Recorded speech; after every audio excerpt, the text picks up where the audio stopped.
Aunque Jesús había tenido múltiples oportunidades de verme allí sentado, fue en ese momento cuando dirigió su mirada hacia mí.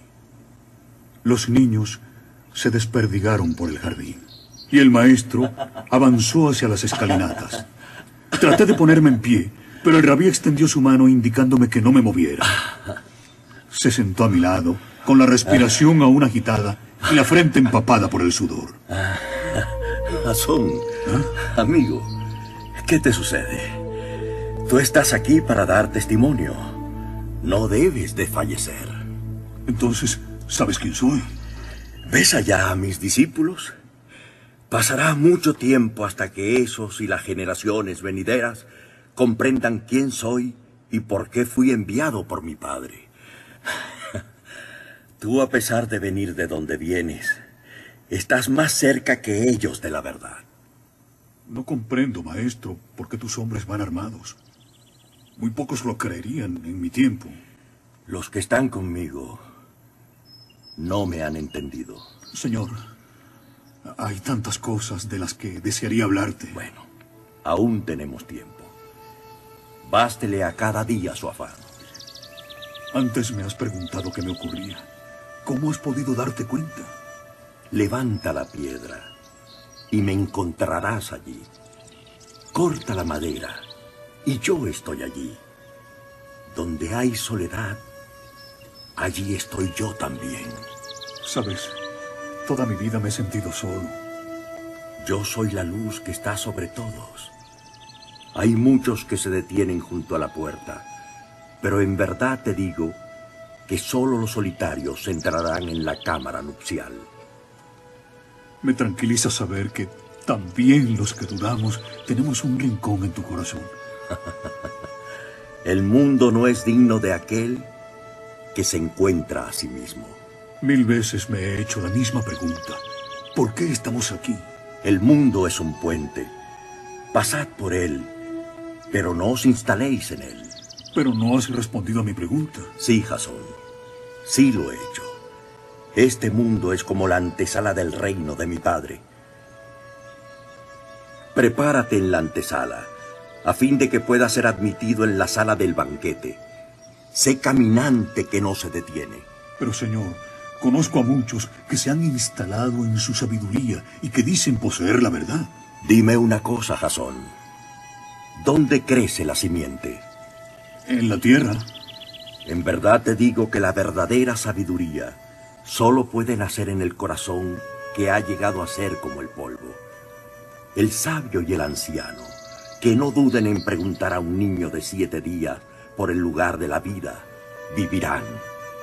Porque muchos primeros serán últimos y llegarán a ser uno. Tú hablas de la verdad, pero ¿dónde debo buscarla? Si los que os guían os dicen, mirad, el reino está en el cielo, entonces los paz del cielo os precederán. Si os dicen que está en el mar, entonces los peces del mar os precederán. Pero yo te digo que el reino de mi Padre está dentro y fuera de vosotros. Cuando os conozcáis, seréis conocidos y sabréis que sois los hijos del Padre viviente. Mas si no os conocéis, estaréis en la pobreza y vosotros seréis la pobreza. ¿Alguna vez has escuchado a tu propio corazón? El secreto para poseer la verdad solo está en mi Padre. Y en verdad te digo que mi Padre siempre ha estado en tu corazón. Solo tienes que mirar hacia adentro. Bienaventurado el que busca, aunque muera creyendo que jamás encontró. Y dichoso aquel que a fuerza de buscar, encuentre. Cuando encuentre, se turbará. Y habiéndose turbado, se maravillará y reinará sobre todo. Señor, yo miro a mi alrededor y me maravillo y entristezco al mismo tiempo. Yo te aseguro, Jasón, que todo aquel que sabe ver lo que tiene delante de sus ojos, recibirá la revelación de lo oculto. No hay nada oculto que no será revelado. Mi timidez inicial se fue disipando. El calor y la cordialidad de aquel hombre terminaban por quebrar los muros más inexpugnables. Pero nuestra conversación se vio súbitamente interrumpida por varios de los discípulos. La multitud que se agolpaba a las puertas de la casa de Simón reclamaba al rabí, y los hombres del Nazareno se sentían impotentes para contenerlos. Cuando el maestro se alejó, me juré a mí mismo que buscaría nuevas oportunidades para conversar con él y exponerle mis interminables dudas. Me fui tras él. La multitud que yo había visto a las puertas del jardín de la casa de Simón estalló al ver al maestro. Pero Jesús no se movió del portalón. Allí, flanqueado por sus discípulos, saludó a los peregrinos. A juzgar por sus gritos, aquellos hebreos, galileos en su mayoría, no pretendían escuchar al Nazareno. Lo único que verdaderamente les importaba era asistir a otro prodigio. Jesús, con evidentes muestras de desilusión, alzó sus brazos y se hizo el silencio. ¡Necios! Yo aparecí en medio del mundo, y en la carne fui visto por ellos. Y hallé a todos los hombres ebrios, y entre ellos no encontré a ninguno sediento. Mi espíritu se dolió por los hijos de los hombres, porque son ciegos de corazón y no ven. Comprobar que Jesús de Nazaret se ofrecía gustosamente al diálogo, aproveché la ocasión y le pregunté su opinión sobre aquella tarde.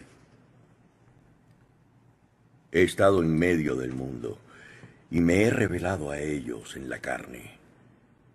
Les he encontrado a todos borrachos, no he encontrado a ninguno sediento. Mi alma sufre por los hijos de los hombres, porque están ciegos en su corazón. No ven que han venido vacíos al mundo e intentan salir vacíos del mundo. Ahora están borrachos. Cuando vomiten su vino se arrepentirán. Esas palabras son muy duras, tan duras como las que pronunciaste sobre el olivete a la vista de Jerusalén. Tal vez los hombres piensan que he venido a traer la paz al mundo. No saben que estoy aquí para echar en la tierra división, fuego, espada y guerra. Pues habrá 5 en una casa, 3 contra 2 y 2 contra 3.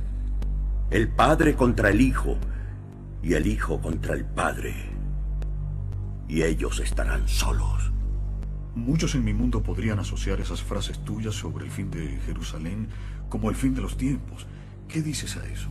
Las generaciones futuras comprenderán que la vuelta del Hijo del Hombre no llegará de la mano del guerrero.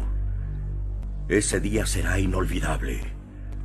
Después de la gran tribulación, como no la hubo desde el principio del mundo, mi estandarte será visto en los cielos de todas las tribus de la tierra. Esa será mi verdadera y definitiva vuelta. Sobre las nubes del cielo, como el relámpago que sale por el oriente y brilla hasta el occidente. ¿Qué será la gran tribulación?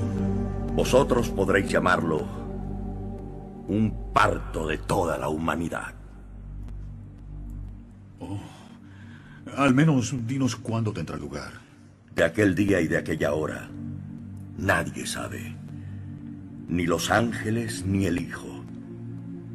Solo el Padre. Únicamente puedo decirte que será tan inesperado que a muchos les pillará en mitad de su ceguera e iniquidad. Mi mundo del que vengo se distingue precisamente por la confusión y la injusticia. Tu mundo no es mejor ni peor que este. A ambos solo les falta el principio que rige el universo. El amor. Dame al menos una señal para que sepamos cuándo te revelarás a los hombres por segunda vez. Cuando os desnudéis, sin tener vergüenza, toméis vuestros vestidos, los pongáis bajo los pies como los niños y los pateéis, entonces veréis al Hijo del Viviente y no temeréis. Entonces mi mundo está aún muy lejos de ese día. Allí los hombres son enemigos de los hombres, y hasta del propio Dios, que según creencias es Dios justiciero que condena al fuego del infierno a quienes mueren en pecado.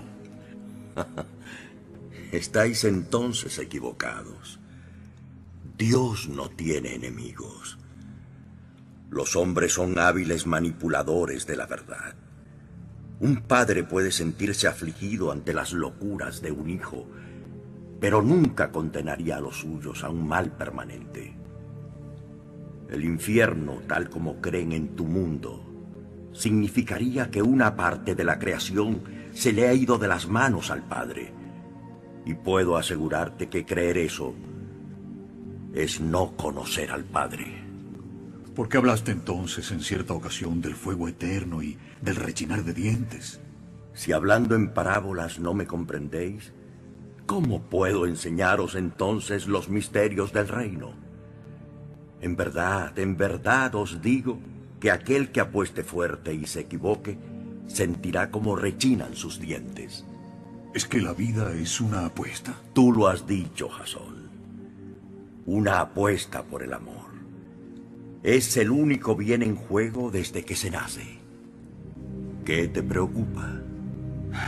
Según esto, ¿qué podemos pensar de los que nunca han amado? No hay tales. ¿Qué me dices de los sanguinarios, de los tiranos? También esos aman a su manera.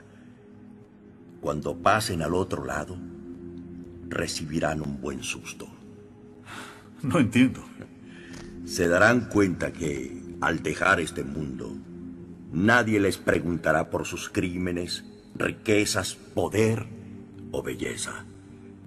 Ellos mismos, y solo ellos, caerán en la cuenta de que la única medida válida en el otro lado es la del amor. Si no has amado aquí en tu tiempo, tú solo te sentirás responsable. ¿Y qué ocurrirá con los que no hemos sabido amar? Querrás decir con los que no habéis querido amar. Esos, amigo, serán los grandes estafados y, en consecuencia, los últimos en el reino de mi Padre. Entonces, tu Dios es un Dios de amor. Tú eres Dios. ¿Yo, Señor? En verdad te digo que todos los nacidos llevan el sello de la divinidad. Pero no has respondido a mi pregunta. ¿Es Dios un Dios de amor? De no ser así, no sería Dios. En ese caso, ¿debemos excluir de su mente cualquier tipo de castigo o premio? Es nuestra propia injusticia la que se revela contra nosotros mismos. Empiezo a intuir, maestro, que tu misión es muy simple. ¿Me equivoco si te digo que todo tu trabajo consiste en dejar un mensaje? No podías resumirlo mejor. Tú sabes que mi corazón es duro. ¿Podrías repetirme ese mensaje? Dile a tu mundo que el Hijo del Hombre solo ha venido para transmitir la voluntad del Padre. Que sois sus hijos. Eso ya lo sabemos. ¿Estás seguro? Dime, Jasón, ¿qué significa para ti ser hijo de Dios? Maestro, Yo te lo diré. Haber sido creado por el Padre supone la máxima manifestación de amor. Se os ha dado todo, sin pedir nada a cambio. Yo he recibido el encargo de recordároslo. Ese es mi mensaje. Entonces, hagamos lo que hagamos, ¿estamos condenados a ser felices? Es cuestión de tiempo. El necesario para que el mundo entienda y ponga en práctica que el único medio para ello es el amor.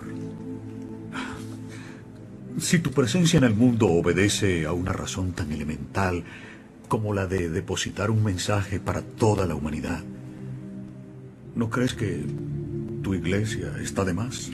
¿Mi iglesia? Yo no he tenido ni tengo la menor intención de fundar una iglesia tal y como tú pareces entenderla. Pero tú has dicho que la palabra del Padre deberá ser extendida hasta los confines de la tierra. y en verdad te digo que así será. Pero eso no implica condicionar o doblegar mi mensaje a la voluntad del poder o de las leyes humanas. No es posible que un hombre monte 2 caballos, ni que tense 2 arcos. Y no es posible que un criado sirva a 2 señores. Él honrará a uno y ofenderá al otro. Nadie que bebe vino viejo desea al momento beber vino nuevo. No se vierte vino nuevo en odres viejos para que no se rasguen, ni se trasvasa vino viejo a odres nuevos para que no se estropee, ni se cose un remiendo viejo a un vestido nuevo porque se haría un rasgón. De la misma forma te digo, mi mensaje solo necesita de corazones sinceros que lo transmitan, no de palacios o falsas dignidades y púrpuras que lo cobijen. Tú sabes que no será así. Ay, de los que antepongan su permanencia a mi voluntad. ¿Y cuál es tu voluntad? Que los hombres se amen como yo los he amado. Eso es todo. Tienes razón. Para eso no hace falta montar nuevas burocracias, ni códigos, ni jefaturas. Sin embargo, muchos de los hombres de mi mundo desearíamos hacerte una pregunta. ¿Podríamos llegar a Dios sin pasar por la iglesia? ¿Es que tú necesitas de esa iglesia para asomarte a tu corazón? Mucho antes de que existiera la tribu de Leví, hermano Jasón, mucho antes de que el hombre fuera capaz de erguirse sobre sí mismo, mi padre había sembrado la belleza y la sabiduría en la tierra. ¿Quién es antes, por tanto? ¿Dios o esa iglesia? Muchos sacerdotes de mi mundo consideran a esa iglesia como santa. Santo es mi Padre. Santos seréis vosotros el día que améis. Entonces, y te ruego que me perdones por lo que voy a decirte, esa iglesia está de sobra. El amor no necesita de templos o legiones. Un hombre saca el bien o el mal de su propio corazón. Un solo mandamiento os he dado, y tú sabes cuál es. El día que mis discípulos hagan saber a toda la humanidad que el Padre existe, su misión habrá concluido. Es curioso. Ese padre parece no tener prisa. En verdad te digo que él sabe que terminará triunfando. El hombre sufre de ceguera, pero yo he venido a abrirle los ojos. Otros seres han descubierto ya que es más rentable vivir en el amor. ¿Qué ocurre entonces con nosotros? ¿Por qué no terminamos de encontrar esa paz? Yo he dicho que a los tibios los vomitaré de mi boca, pero no trates de consumir a tus hermanos en la molicie o en la prisa. Deja que cada espíritu encuentre el camino. Él mismo, al final, será su juez y defensor. Entonces, todo eso del juicio final... ¿Por qué os preocupa tanto el final si ni siquiera conocéis el principio? Ya te he dicho que al otro lado os espera la sorpresa. Tengo la impresión de que tú resultarías excesivamente liberal para las iglesias de mi mundo. Dios es tan liberal como tú dices, que permite incluso que te equivoques. Ay de aquellos que se arroguen el papel de salvadores, respondiendo al error con el error y a la maldad con la maldad. Ay de aquellos que monopolicen a Dios. Dios. Tú siempre estás hablando de Dios. ¿Podrías explicarme quién o qué es? Dudo que exista muro, corazón o distancia que no pudiera ser alcanzado por semejante fuerza. ¿Puedes tú explicarles a estos de dónde vienes y cómo? ¿Puede el hombre apresar los colores entre sus manos? ¿Puede un niño guardar el océano entre los pliegues de tu túnica? ¿Pueden cambiar los doctores de la ley el curso de las estrellas? ¿Quién tiene potestad para devolver la fragancia a la flor que ha sido pisoteada por el buey? No me pidas que te hable de Dios. Siéntelo. Eso es suficiente. Voy bien si te digo que lo siento como una energía. Vas muy bien. ¿Y qué hay por debajo de esa energía? Es que no hay arriba y abajo. El amor, es decir, el Padre, lo es todo. ¿Por qué es tan importante el amor? Es la vela del navío. ¿Qué es el amor? Dar. Dar. ¿Pero qué? Dar. Desde una mirada hasta tu vida. ¿Qué podemos dar los angustiados? La angustia. ¿A quién? A la persona que te quiere. ¿Y si no hay nadie? Eso es imposible. Incluso los que no te conocen pueden amarte. ¿Y qué me dices de tus enemigos? ¿También debes amarles? Sobre todo a esos. El que ama a los que aman ya ha recibido su recompensa. La conversación se prolongaría aún hasta bien entrada la madrugada. Ahora sé que mi escepticismo hacia aquel hombre había empezado a resquebrajarse. 4 horas más tarde, con el alba, Eliseo me despertó. La víspera, el maestro había dado órdenes precisas a sus discípulos para salir temprano hacia Jerusalén. Acudir a la ciudad santa constituía en aquellos momentos una caja de sorpresas. El Sanedrín seguía acechante, y los íntimos del Galileo no sabían qué podía reservarles el destino.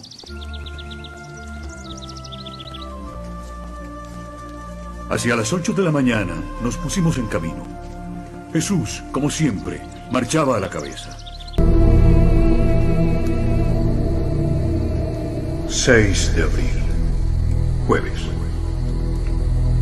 Avanzada la medianoche, uno a uno, los discípulos fueron levantándose y abandonando el fuego. Pronto me quedé solo frente al maestro y con la fogata como único testigo, casi mudo, de la que iba a ser mi tercera y última conversación con Jesús. Sus brazos descansaban sobre las piernas, cruzadas una sobre otra. El nazareno había abierto sus manos, recogiendo el calor sobre las palmas. Tenía la cabeza ligeramente inclinada hacia adelante, y sus cabellos y rostro se iluminaban y apagaban a capricho del jugueteo de las llamas.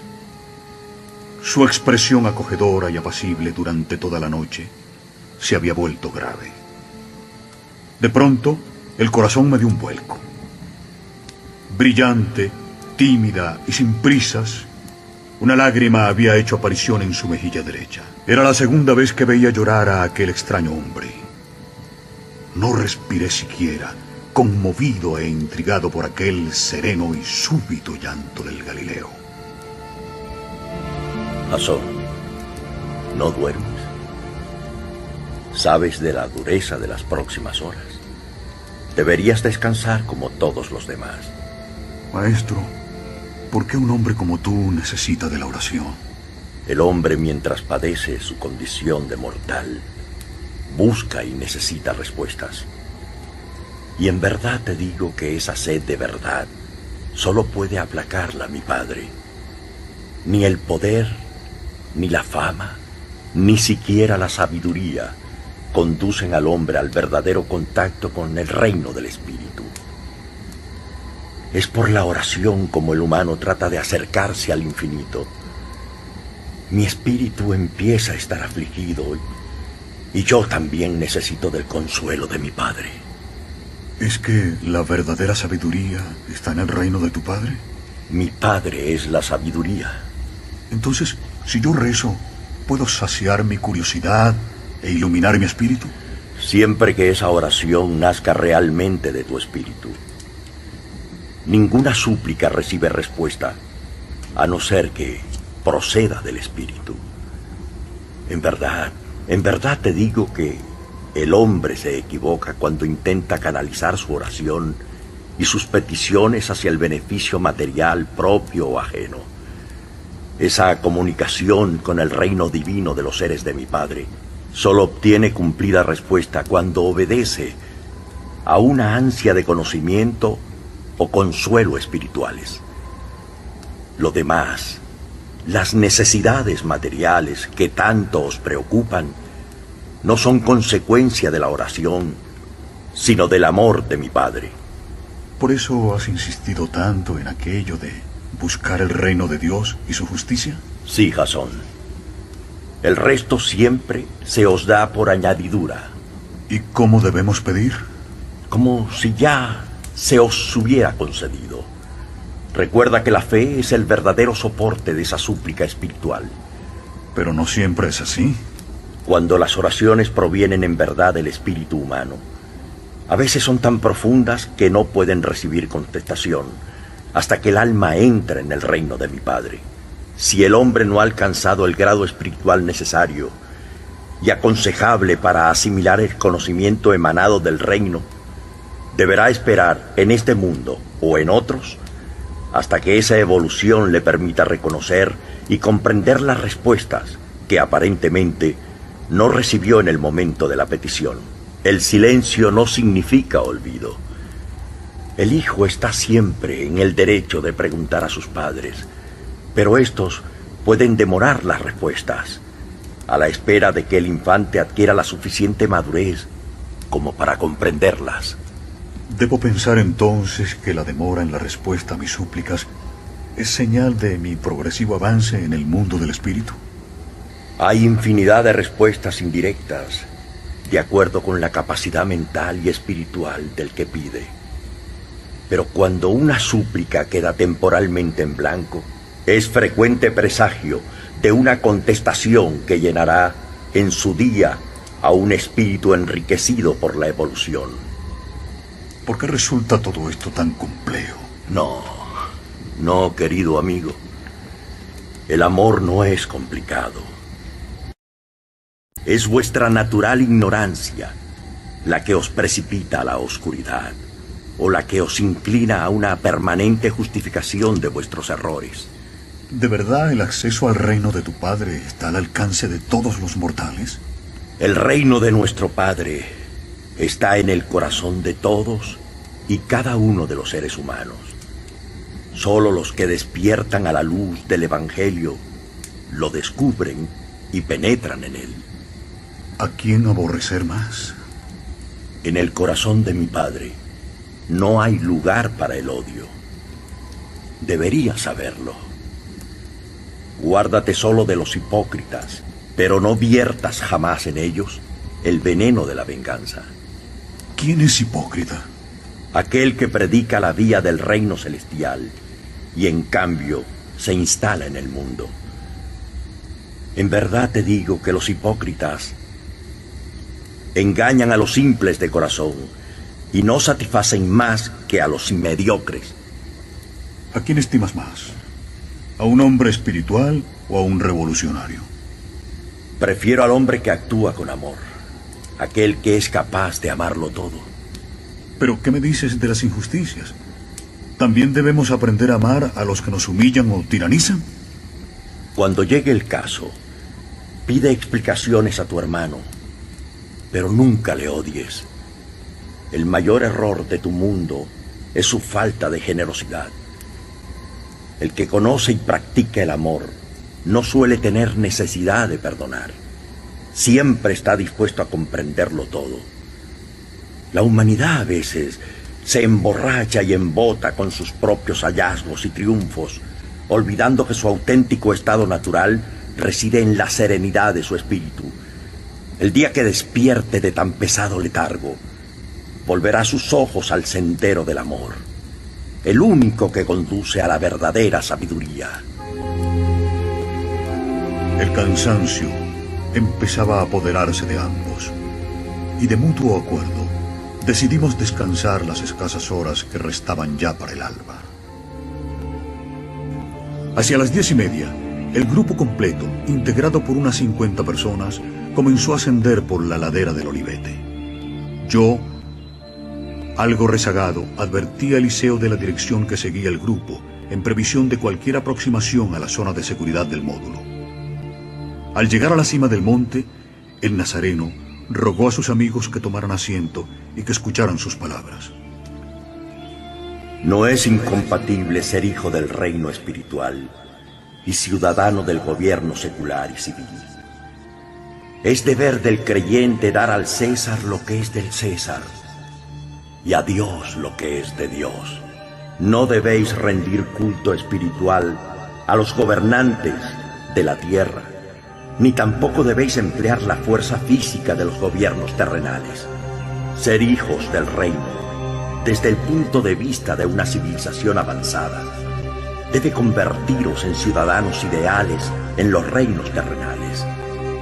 La hermandad y el servicio, no lo olvidéis, son las piedras angulares del Evangelio. La llamada del amor, del reino espiritual, debe probar que es efectiva a la hora de destruir el instinto del odio entre los ciudadanos no creyentes y guerreros del mundo terreno. Desplegad sabiduría, mostrad sagacidad en vuestros tratos con los dirigentes civiles no creyentes. Sed siempre sabios como las serpientes y tan inofensivos como las palomas. Seréis mejores ciudadanos si sabéis iluminar vuestro espíritu con la verdad del Evangelio.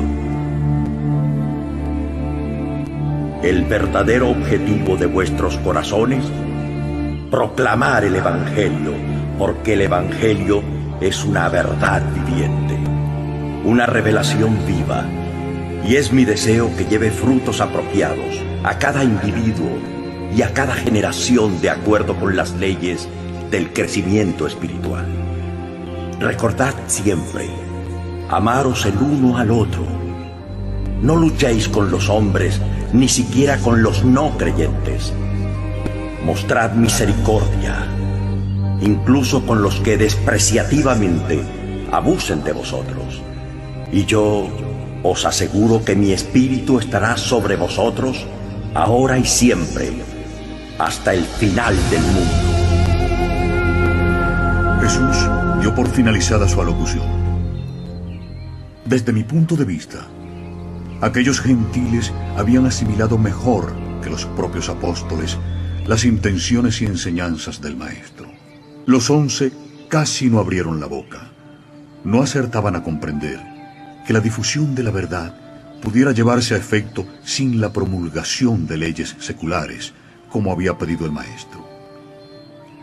Para la mayoría, las últimas frases del rabí sobre la destrucción que buscaban los dirigentes judíos fueron interpretadas como una gran tragedia que estaba a punto de asolar el mundo.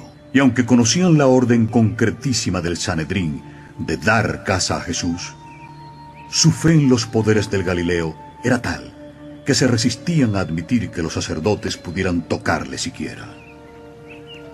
Para mí, a nivel personal, algunas de las afirmaciones de Jesús en aquella inolvidable mañana en la cima del Olivete han revestido una gran importancia. La persistente predicación de este Evangelio llevará algún día a las naciones a una nueva e increíble liberación. ¿Cuánto he ansiado ver cumplida tal afirmación? Si Jesús fue capaz de pronosticar 40 años antes la total destrucción de Jerusalén por las legiones de Tito, ¿por qué iba a equivocarse en aquella otra profecía? Pero mi misión no era enjuiciar, sino observar y dar testimonio. Ruego a quien pueda leer este diario gris.